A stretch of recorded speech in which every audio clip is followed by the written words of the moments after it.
And welcome to the next episode of Rediscovered, my Let's Play foray into vanilla vintage story, which almost by definition is a bit of a hardcore survival experience. And it's been my experience too. It's also the coziest game I've ever played. And that's a statement when you consider that I used to play a mess of Stardew Valley. So, welcome. And welcome to Casa de Packed Earth. That's not what I meant to do. And just a side note, if you till a block with a hoe, you can't get it back, right? If you try to move that block, you will destroy it, gone forever. And not a big deal here, but it is a big deal if you get your, medium or high fertility blocks of dirt. You want to make sure that when you place them and till them, they are where you want them to be. But enough of that. The point right now is it's time. I built on an island. I'm going to be on an island, but I'm getting tired of swimming. And more to the point, with the survival aspect of this thing, as the weather starts getting colder, you don't want to be getting wet. So I think it's time to build a raft. It is a pretty cool way to travel. It looks like a raft, but it handles like a kayak, right? So I'm kind of digging it. Pretty cool. The problem is I need rope. And I can make rope from reeds, but the reeds are across the water. So yes, to make my raft, to avoid swimming, I'm going to have to swim and get wet. But yeah, pretty cool. I'm really digging this spot more and more as far as a location for a base, because as you can see, even in the early game, these reeds are mighty useful. But even later in the game, when I'm not building containers out of them, ropes and stuff are still very useful. So having a ready source of reeds, is that's just good strategy right there, or in my case, good luck. But when you go through your own playthroughs, it's going to be really, really hard to get going without reeds. Let me just say that.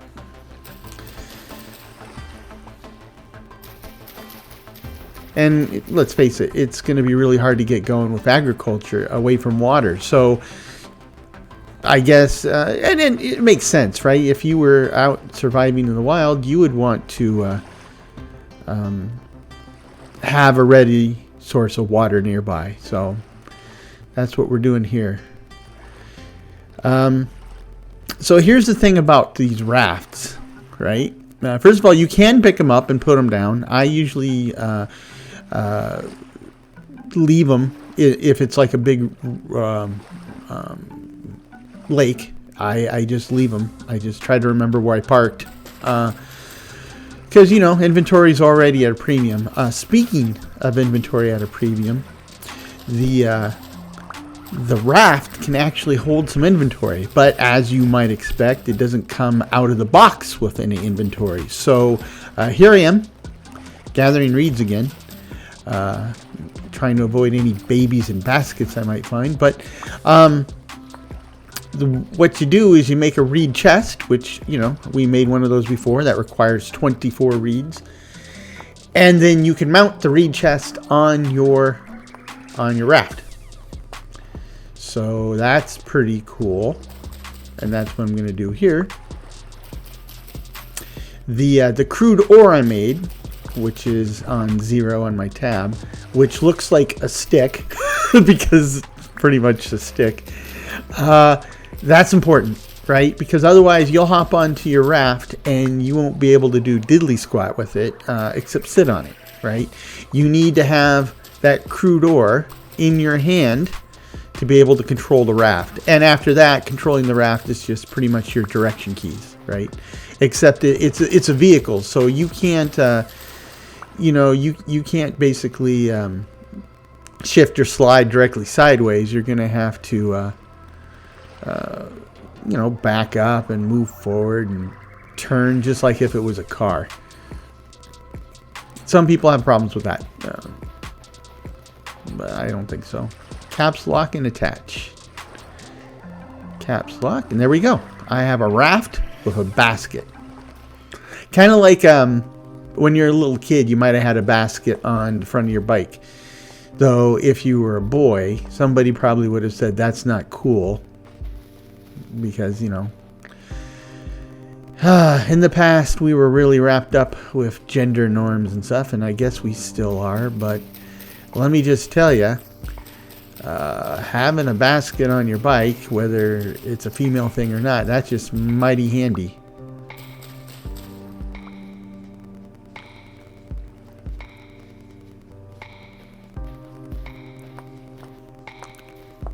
Sometimes we get these weird cultural norms that kind of get in the way from like doing what's right or doing what's smart or doing what's best.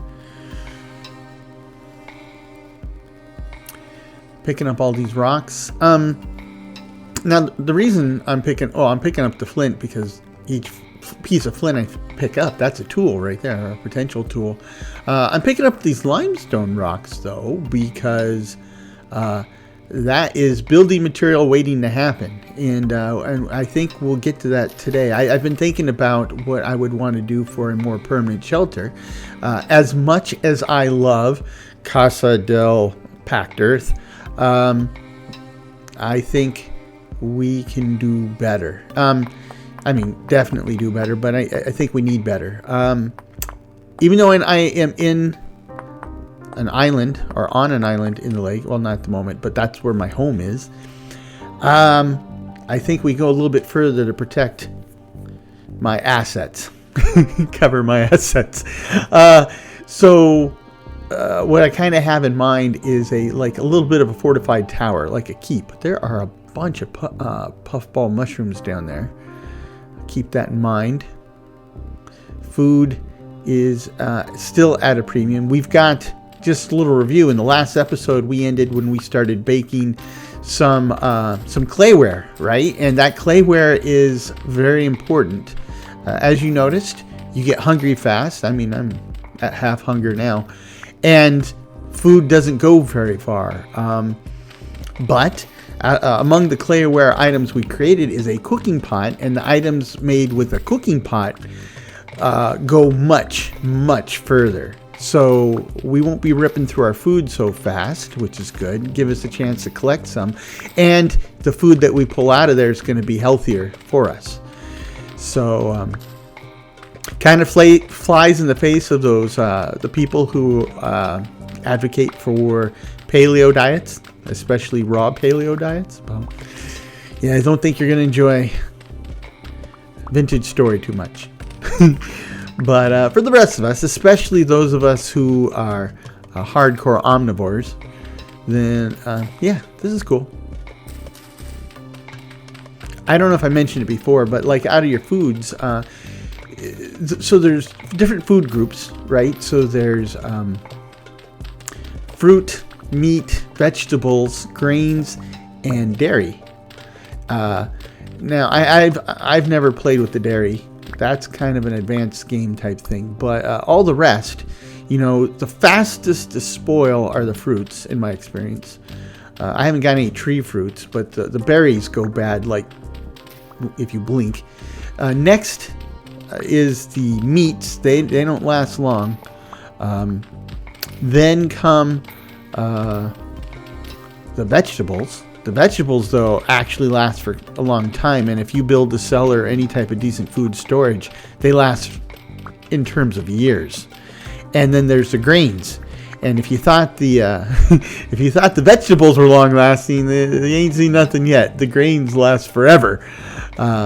So, well, I wouldn't say forever, but I mean, if you have the right storage and a good cellar, your grain could last 8 years or more. So, you know, that's good. All good stuff. The funny thing is when I play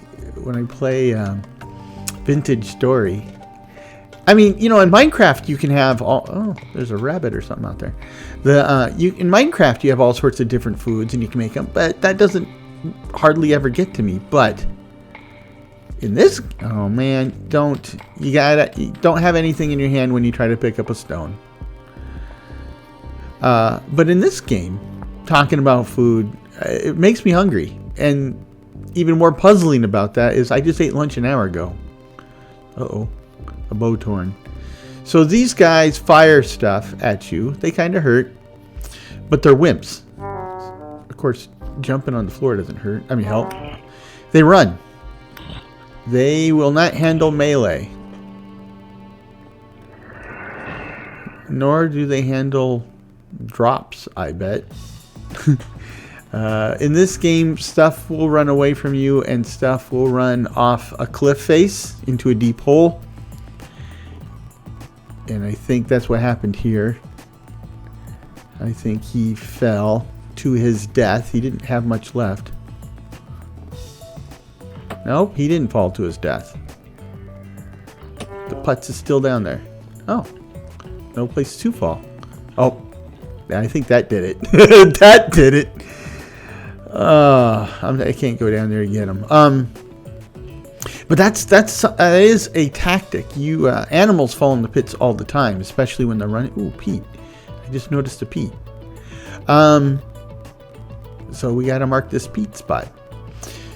So animals run into the pits all the time, especially if they're running from something, and that's a valid tactic. Indigenous hunters in North America used to basically get buffalo to stampede over small cliffs, and of course they'd wind up killing themselves as they go over the cliff, and then natives would clean up at the bottom of the hill. So you can do the same thing, especially on some of these deep caves. You'll look down there, you already see like rabbit corpses and other animal bones down there, right? So it's a tactic. Using that tactic on bigger animals like wolves and bears, it's still valid, but you need a deeper hole because they're big animals. They can get back out of holes. So this just drops again. So wolves can actually climb out a hole that's 2 blocks deep. So you need a hole that's 3 blocks deep. And the problem with bears is they can climb out of a hole that's 3 blocks deep. So you need a hole that's 4 blocks deep. Now ruins. You'll see the ruins. This is how we know that this is some type of post-apocalyptic world. I love ruins. I love ruins for a number of reasons. One of the things I don't love about ruins is if you look at my little wheel of mojo, it's spinning backwards. And most ruins are areas of bad mojo. So the first time I played Vintage Story, I tried to settle in an area with ruins, and it was going great until I started fading into the Rust world, which is a good way to learn about the Rust world, or more importantly, learn that you don't want to have anything to do with the Rust world. But anyway, the other thing about ruins, besides having a lot of great construction material, is that they often have cool stuff, which kind of makes it worthwhile, right? I mean, more worthwhile, perhaps, I guess I should say. They've got a thing called bony soil, which if we're lucky enough to find some, we'll grab it. And we'll show you what to do with that. I mean, basically, bony soil, it's like buying tickets to a treasure lotto, right? This game has a panning mechanic. Panning as in like they did during the gold rush, right? You throw some gravel or sand into a pan and you add a little water and you kind of sloosh things around and wash away the sand and gravel, and what's left is usually like gold or something like that. That's what they did during the actual gold rush in California. They have the same mechanic here. I don't think gravel works with that. Maybe we'll give it a shot, but sand certainly does, and bony soil certainly does. You throw some of this stuff into your pan, you You got to stand in the water, but you do the panning, and you can get all sorts of cool stuff, worthwhile stuff. So there you go. So as a result, these ruins kind of become like a little archaeological dig, right? And I kind of like the archaeological mechanic here slightly better than the Minecraft one. Maybe the Minecraft one would be okay in combination with this, but anyway, it's cool. One of the other things you can find these cracked storage containers. Now, storage containers, something we can make, and we will make very soon, in fact, from clay. And the reason they're important is, I think they have 10 slots, which is a lot of storage, and you can store pretty much anything in them, but they're really designed for food. So if you put your vegetables and grains in there, they last a really long time. If you put your vegetables and grains in a storage container that's in a cellar, well, a proper cellar too, man, they'll that's when you start seeing, grains that last for 8 years or more. So it's all good stuff. But my point is in these ruins, that's a really bad one. In the ruins, they have these cracked storage containers, and that just means that you're probably not going to be able to. Parsnips, yes, please. You're probably not going to be able to recover a cracked storage container intact, but they invariably have something cool in them. And when you find one, it'll usually tell you what type it is. What the type is really what's in it. So there could be like a food one, a foraging one, a tools one, an ores one, and I think that's all. But I especially like the forage ones, because I think those are the ones that have seeds in them, right? And you can get you have to be careful, though. You might be able to get a seed that you can't find locally, but there's a reason you can't find it locally, is that it doesn't grow well in the climate, right? So just keep that in mind. Climate is really important. So unlike Minecraft, where you can go into any biome you want and you grab like acacia trees and cactus, and then you can go grow that stuff in a snow biome, that doesn't work here.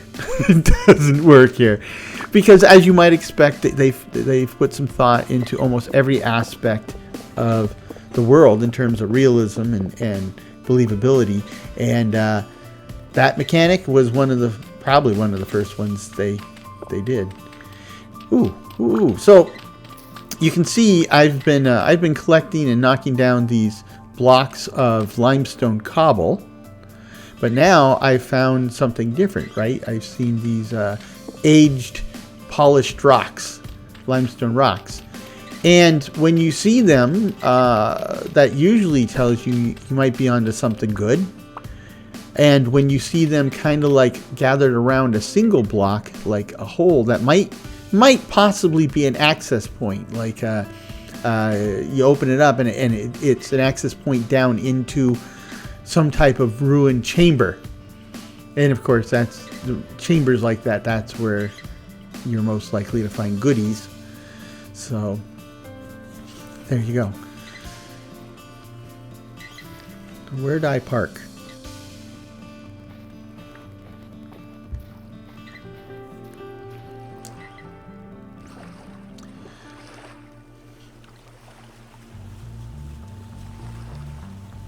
Yeah, as you can see, this raft works a lot better than you would think a raft would. So, there you go. Very nice.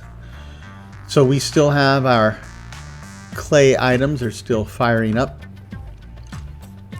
We've got fields, no bad guys. We can kind of fill in some bits on the island here. So I think this will be, I don't have any inventory space. Nope. I think that block will be let me get rid of this stuff. Plant a tree. Planting trees is important, like I'm pretty sure I mentioned up front. Especially planting trees in places where wolves probably won't spawn, because forests are great sources of trees, but they're full of wolves. So anyway, that I think will be the corner of our tower, our keep. And I was thinking of a design in my head last night, 3 minutes before I conked out for sleep. And I think what I want to do is make essentially a square keep that is 17 blocks by 17 blocks in size. And there's a reason behind the 17 by 17. But you'll see when we get to that point. For now, just assume that I know what I'm doing. That's normally a bad assumption, but you know. So 105 days, 89 days, these are good, but I'm on the verge of starvation. I'm going to probably have to eat all of these because my cook pot's not ready yet. And that's a shame, because that was quite a starting stash to have on a first week of Vintage Story.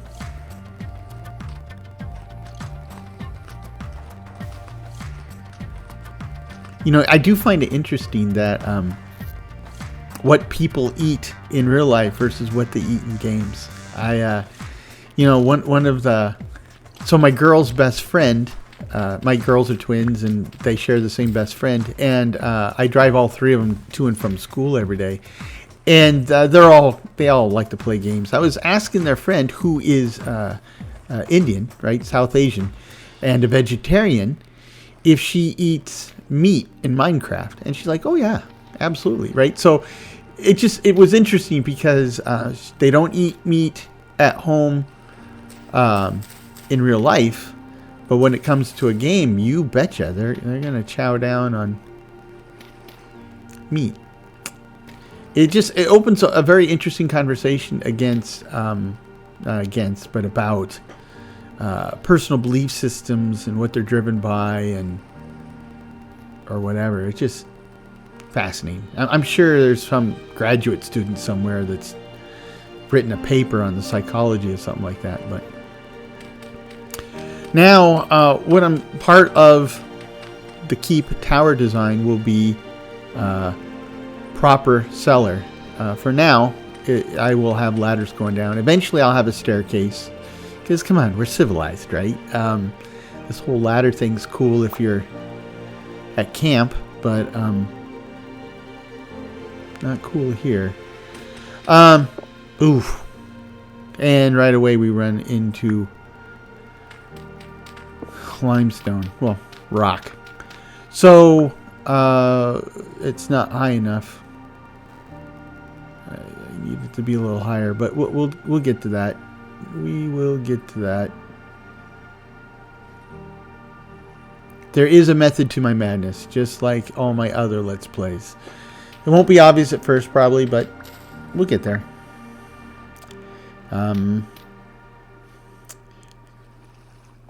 Let's see.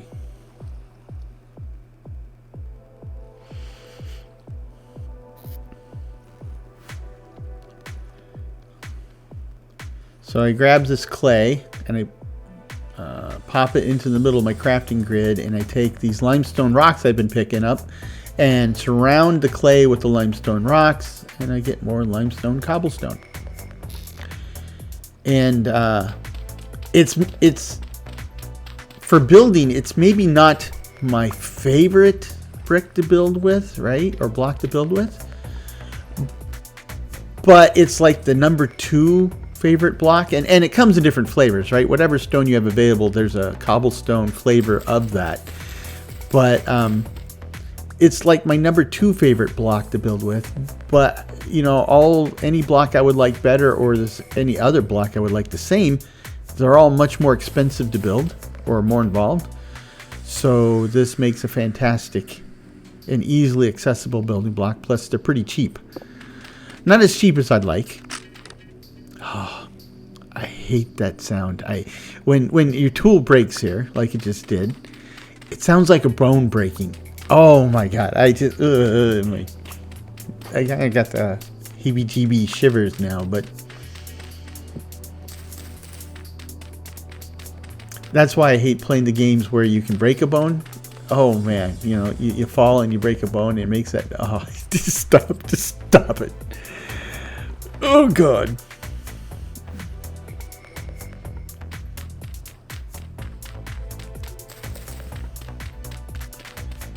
Okay, so this lays out the corner of what will be the keep, and I'll build like a gate and stuff, and that'll be the side facing east toward the shore, the closest shore, because then we'll build a little bridge. But by then it'll be defensible.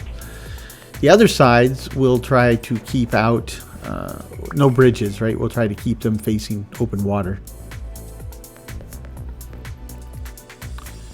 Put your torch away before you go to sleep, especially when you're sleeping on a straw mattress. That's not a game mechanic. That's just good advice in general.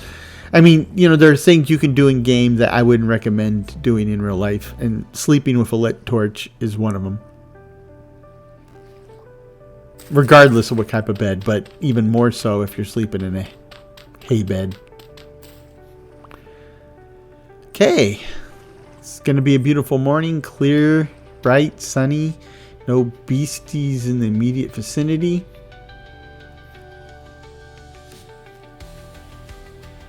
And apparently I should have remembered that I was displacing blocks, so let's grab those. Take these fertile soil ones. Let's set them up.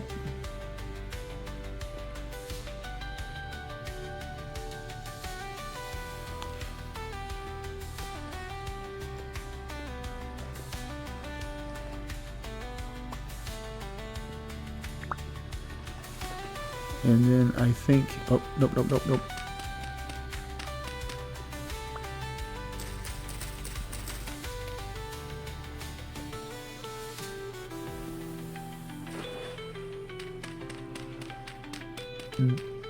These two, that's the extent of the wall. That's the other corner, the next corner of the tower.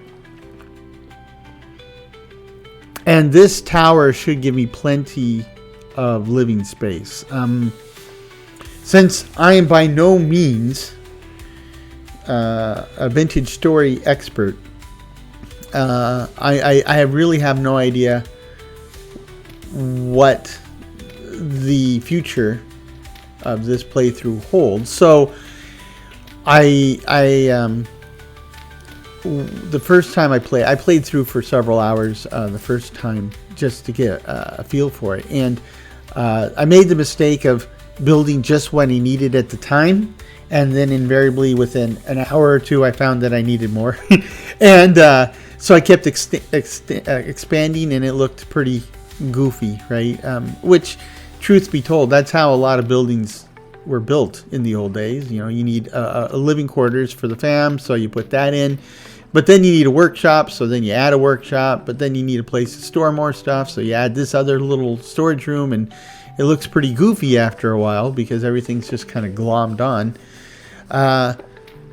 There's nothing wrong with that, except that I kind of have a reputation of making stuff that looks okay, so I want to try to protect that by making something that looks okay. And with that said, I got an idea in my head that will have a bunch of rooms, and at the moment I don't know what I would use all the rooms for, which is perfect because that's the type of expansion we're talking about. The room's already there, I don't have to think of it after the fact.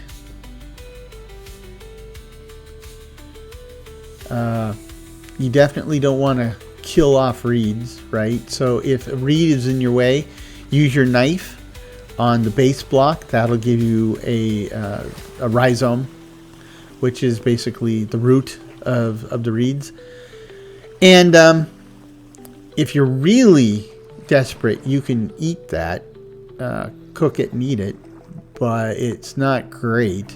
It's much more useful to you in the form of cattails or papyrus. And in that case, just plant them someplace. You don't even have to plant them near water or in water. You can plant them anywhere, and they will grow into cattails or papyrus.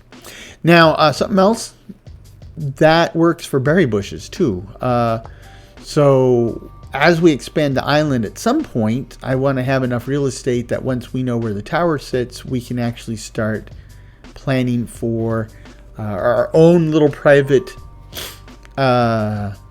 berry farm, and maybe growing some trees on an island. And of course, we want to set up some livestock pens. You remember those puffballs? I came looking for them. Thank God I knew where they were, because we're kind of short in vegetables. And what I'm hoping is by the end of this day, our cooking pot is cooking, or ready to cook, and we can cook these up into something that'll last us longer. And this is a lot of puffballs. So, and the reason I marked it on the calendar, the reason I marked it on the map is because the funguses, the fungi, and fungals, I guess, they will grow.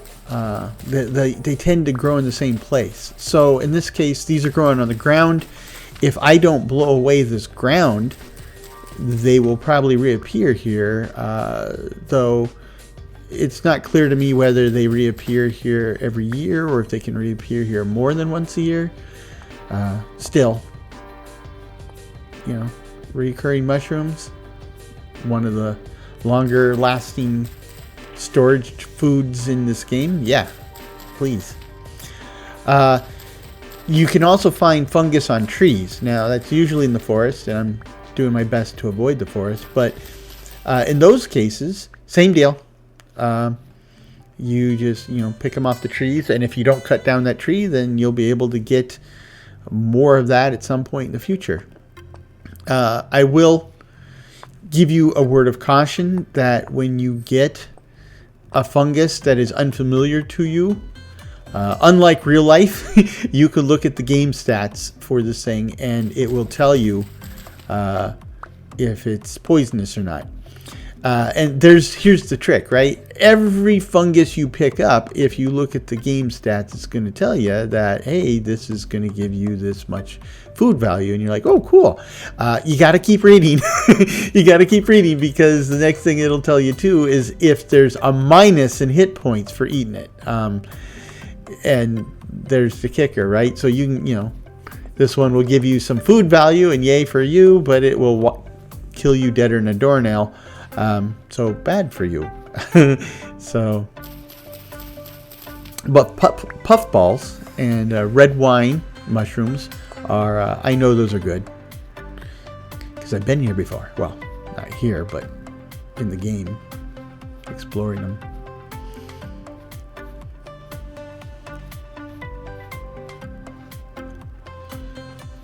Okay, got all the readily accessible juicy bits in the neighborhood. Ooh. Grains. What do we got? Spelt. So spelt's just basically a regular old wheat. Nothing wrong with that.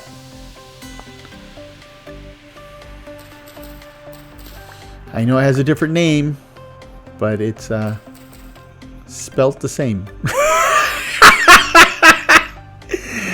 Oh, it might be too early for that for you, wherever you're at, but thanks, I needed that. If I don't make those types of jokes often enough, they will come take away my Dad Humor membership card, and we don't want that. It took forever to get one, so. Well, it also took being a dad, and that was much harder, trust me on that one. You think it's pretty easy.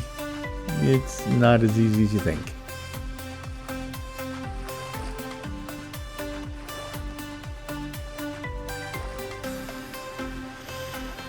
I do kind of dig traveling by kayak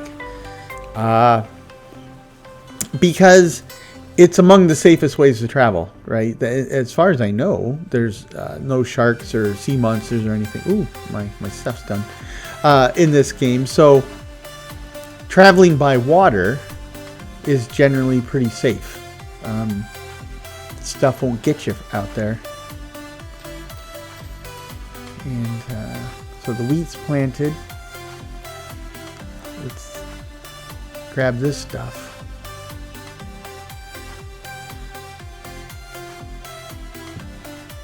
The crucible. Yeah, I don't have enough storage for the bowl just yet.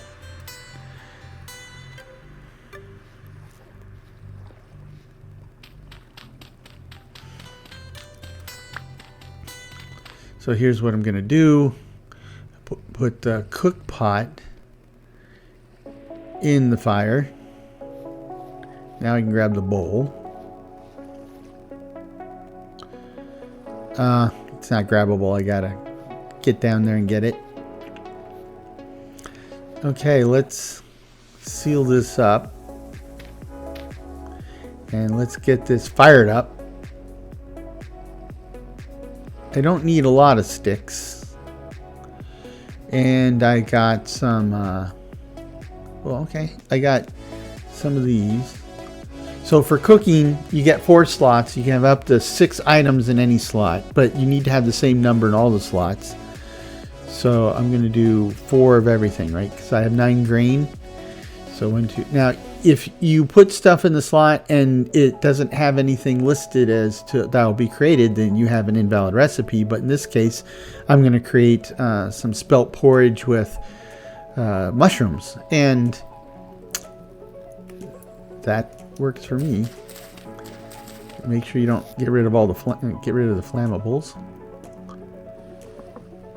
You can hear it's cooking already.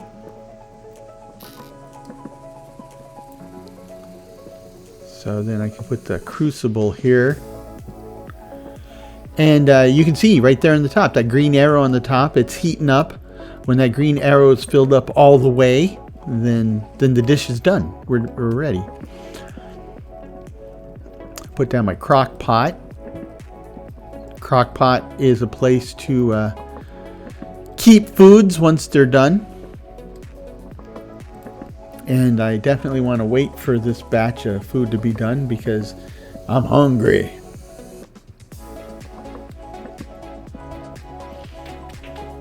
There are liquids in this game, right? Obviously water, but later you can make alcoholic beverages, you can make juice, you can do those things, but there's no, or at least I haven't encountered one, there's no thirst mechanic, right?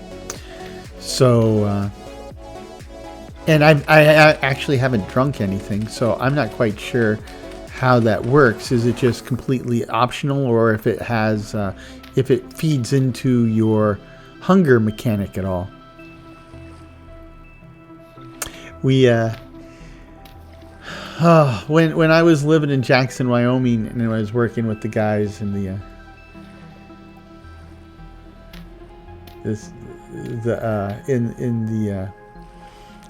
I worked in a store that also was a PC software shop, and we repaired PCs, and we used to joke with the guys and the PC techs. I was a PC tech there for a while, and somebody noticed that if you look at the number of calories you get out of a bottle of Hefeweizen, which is a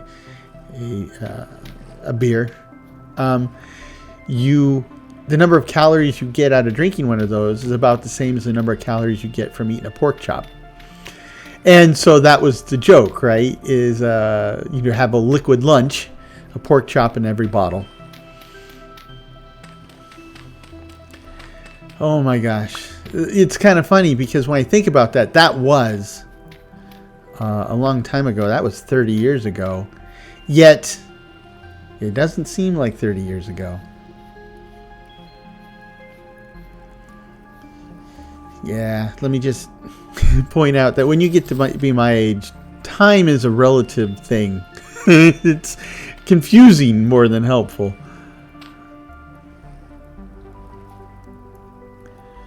Okay. So I don't hear the pot cooking anymore.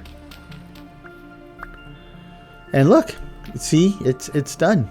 Soup's on, so to speak. So I'll take my sticks out because I don't need to keep the fire going for now. I'll take this bowl, put it in my hand, use the bowl on the cooking pot, and look at that. I got a bowl of steaming food. Probably technically too hot to eat, but didn't stop me. And I grab a bowl for the road. Keep the rest in the pot for now. When I seal this back up, it'll be good for days. Not days and days, but days, right?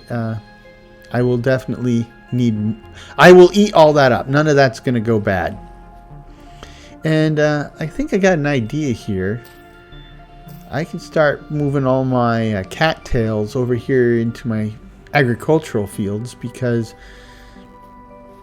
I know that I'm not going to use up that space for anything else, and cattails are kind of like an agricultural product anyway, and lots of good things going on there. There's fish, and we might go fishing later. Fishing's hard. There is, again, as far as I know, there's no fishing mechanic. I'm pretty sure I would have seen one by now. So there's no, fishing line or fishing nets or anything like that. But you can go in the water and nail them with spears or daggers. Spears are easier, and get your fish that way. And I don't think there's different types of fish or fish of... Whoa! There's a hole right on the water. That's not cool. So I don't think there's different values of fish, right? I think it's a fish is a fish is a fish for the most part. And that's generally true of your animals. But I will tell you this. There is some variation because... Your animals, if they're having a tough time with things, like say during the winter, when you bag them, it'll tell you what their body weight was. Were they light? Was it good? Whatever. So if they've been having a tough time and they haven't been eating well lately, they'll be showing up as light, and that means that you'll get less out of them, less bones, less meat, less hides. And if they've been doing well, then you'll get more out of them, more bone, more meat, more hides.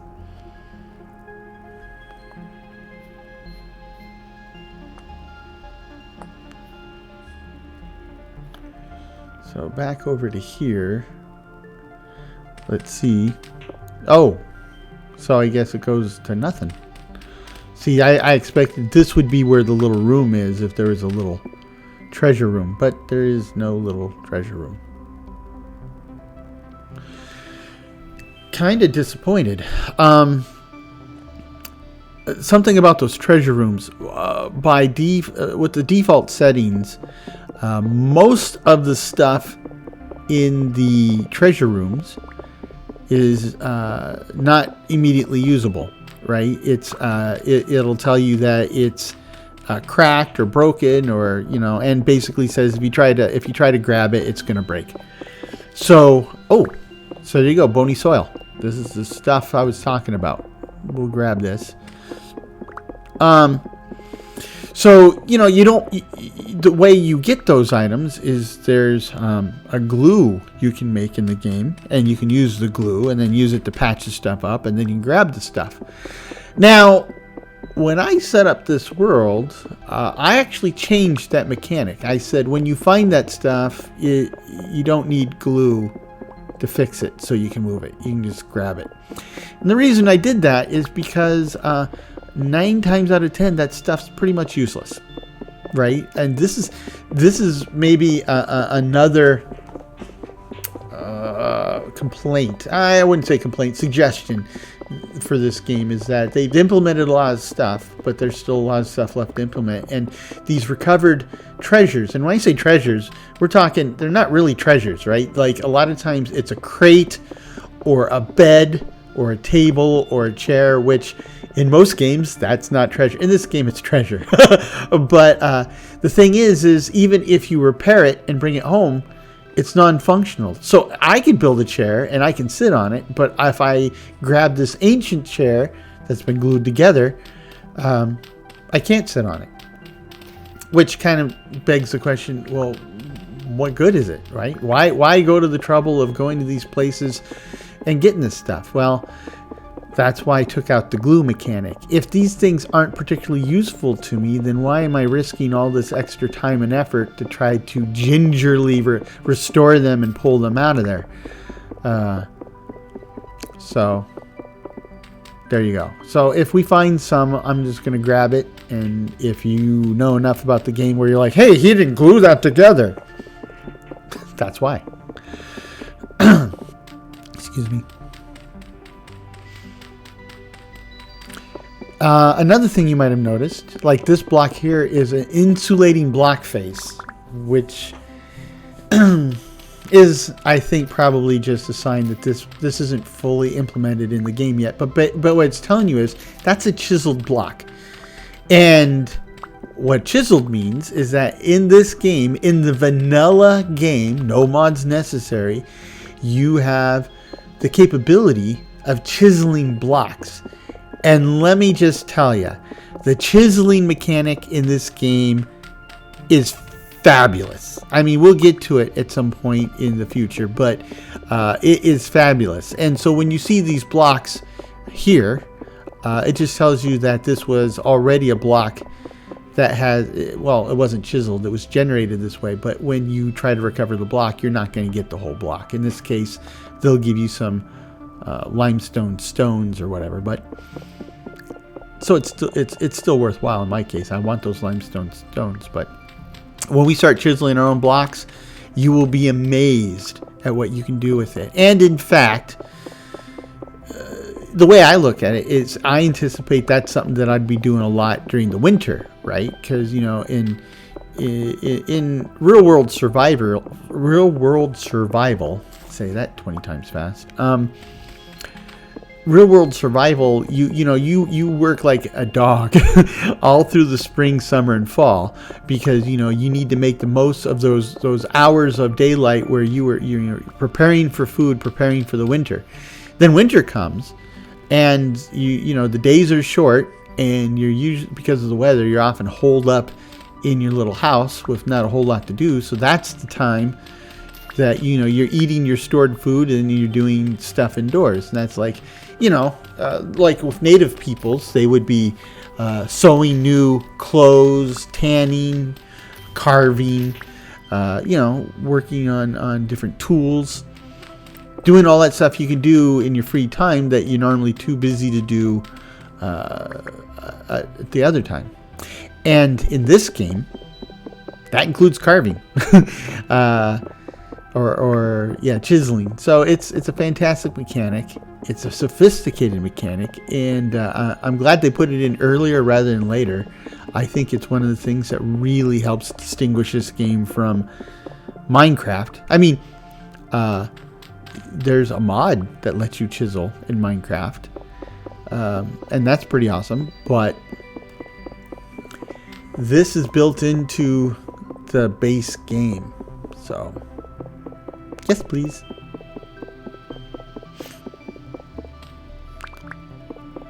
Something else I want to keep an ear out for.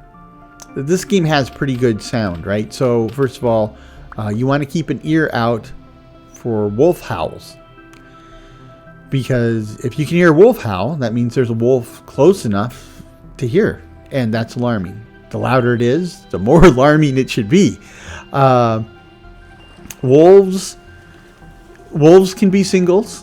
Wolves can be packs, and I do like the realism in that if you find a wolf pack and they have cubs, well, those cubs will grow into adult wolves, and guess what? You got more wolves. So, I mean, I like the mechanic. I don't like invariably what has to happen, which is that when you find a wolf cub, you can't train them. I mean, that would be my preferred thing. Is you 6, 8, 16, 17. Okay, we're good. My preferred mechanic would be that you could find a wolf cub and you could train it, right? Train it, tame it, and then it's yours. No, that's not available in the vanilla game. Now, there are, I told you, I might have told you before, this game is designed with modding in mind, and they have a very strong and vibrant modding community, and those guys have already come up with a number of mods that will let you train and have pets, including wolves. So, there is that.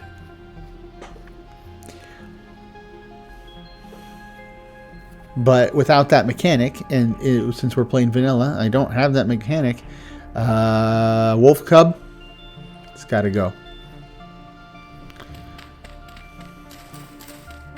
And that can sound pretty harsh to modern ears.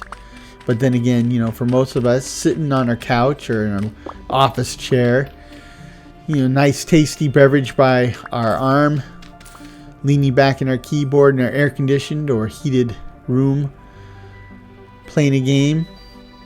The dangers of wolf cubs becoming adults, that's not a danger, right? That's something you see on a calendar to preserve wolves. For people living out in the wild where wolves will look at you as a walking hot pocket, that's a different ball of wax.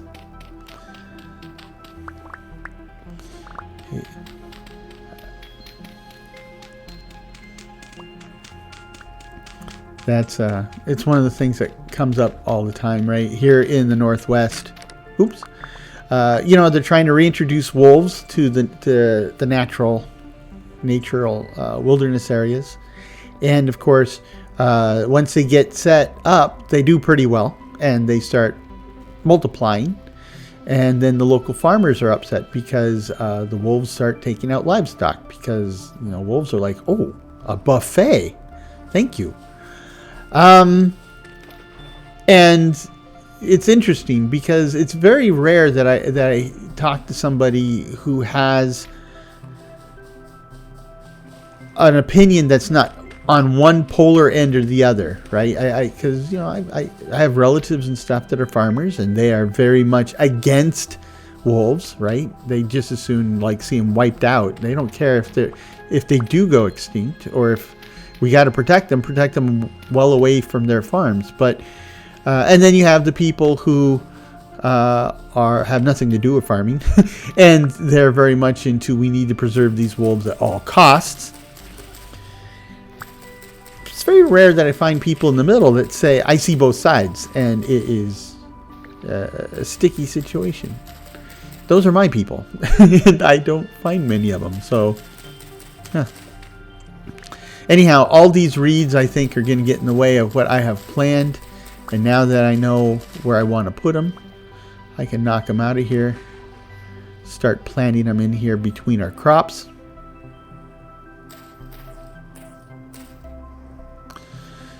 Same thing with bears, right?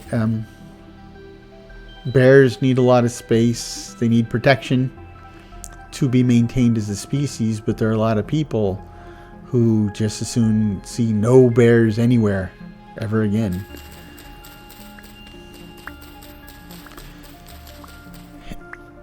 And generally, it's always my opinion that when you have something like this is a spectrum issue. People might be on one end or the other, but there's actually a spectrum.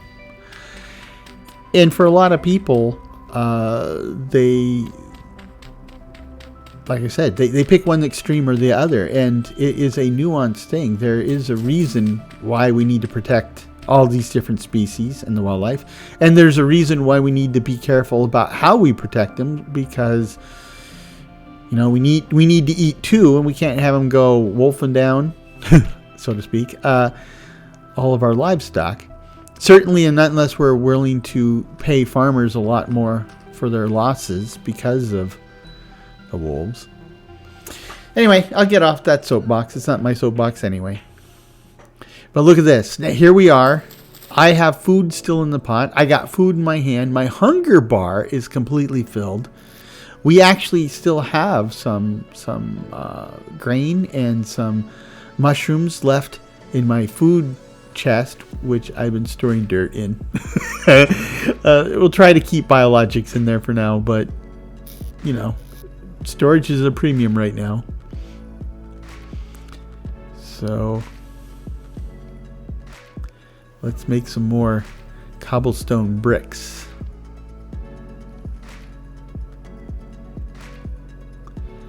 Cobblestone blocks, I guess. Limestone blocks. Limestone cobblestone blocks. Wow. Say that 12 times fast.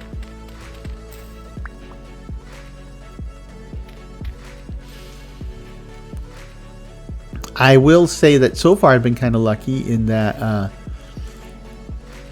haven't had any nighttime visitors. So Minecraft has a really strong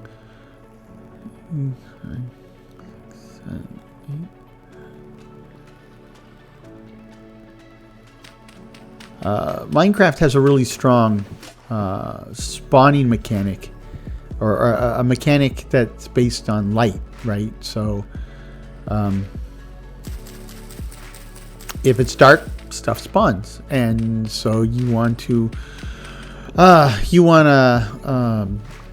light up the area you live in like it's a nighttime game on the NFL. But that doesn't quite hold true here.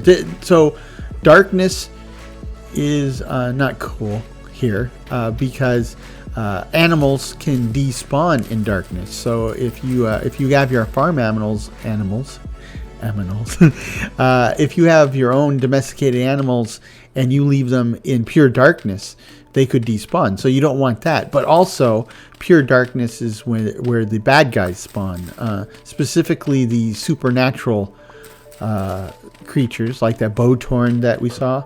Those are the types of things that spawn in the darkness, and so we want to avoid the darkness. As I mentioned in episode 0, the whole supernatural element, I'm okay with it, but I'm not okay with two of the mechanics, which is the rifts, these lightning infused portals that pop up here and there. I don't like those, and I certainly don't like these temporal storms where no matter where you are, the storm hits and you're transported into the rust world, or the upside down, or whatever we're going to call it, and all the bad guys in the world are spawning on top of you. Not a big fan of that mechanic, but I do like the supernatural element. I do like the fact that they usually inhabit like these ruined areas, caves, and deep underground. So there's an element there too, because Minecraft, you can just go mining deep down and it's not really any more dangerous than any place else, right? But here, if you noticed, there are regions on the surface that are full of bad mojo, but generally the further you go underground is also bad mojo. So I'm making a storage vessel, and they take a lot of clay, but they're easily made because once you get those first few layers done, then you just copy paste like I'm doing now, and then we do the lid and we're done. It's big, and so I'm not going to be able to throw 4 in a single pit kiln. I'm going to only be able to fire 1 at a time. But they are so worth it, especially at this stage of the game.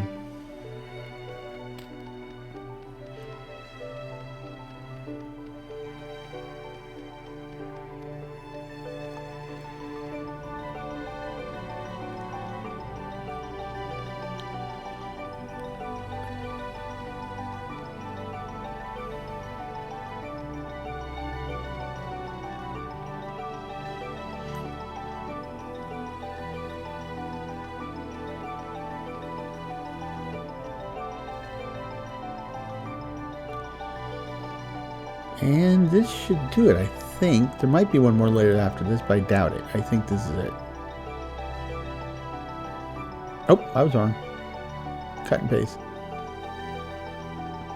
This should be it. Yep. Put my clay back. Grab this bad boy. Put it in the pit kiln. Get it going. So these pit kilns will help keep the bad guys at bay. Fill it with straw. Apparently I need more. This is one resource that is not very rare, but is incredibly useful. You do use a lot of it, so. Okay, now we need sticks. Now I need firewood, or peat, or coal, but I got firewood. Oh yeah, the storage vessel requires double the firewood. Then we take our burning torch and we poke it with this.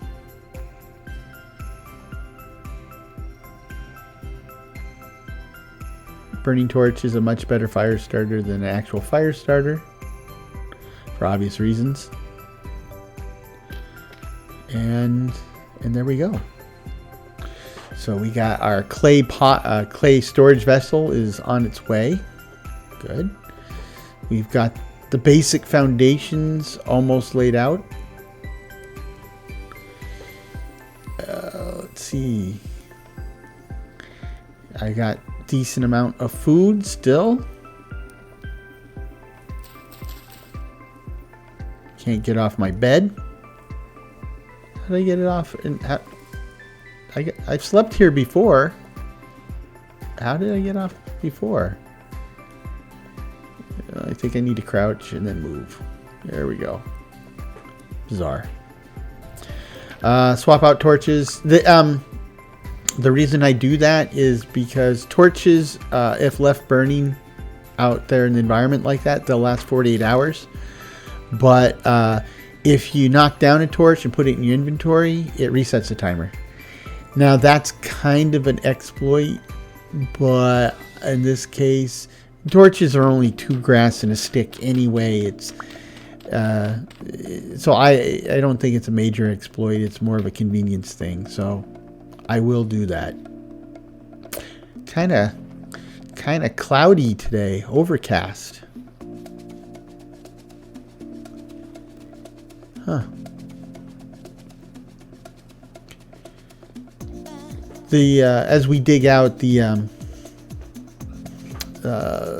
lower floor, these multiple basements, cellars, they will temporarily serve as a defense mechanism against creatures that may come on. But I think we're good for now. Pretty happy with the progress so far. You know, we're 2 hours into this world and we've come quite a long way, and our island is shaping up. And this is good. So I'd like to thank you for joining me on this next installment of Rediscovered. I hope you found it interesting, enlightening, and or entertaining. I had a lot of fun, and I hope this finds you and yours in good health, good spirits, and perhaps a touch of good fortune. Cheers.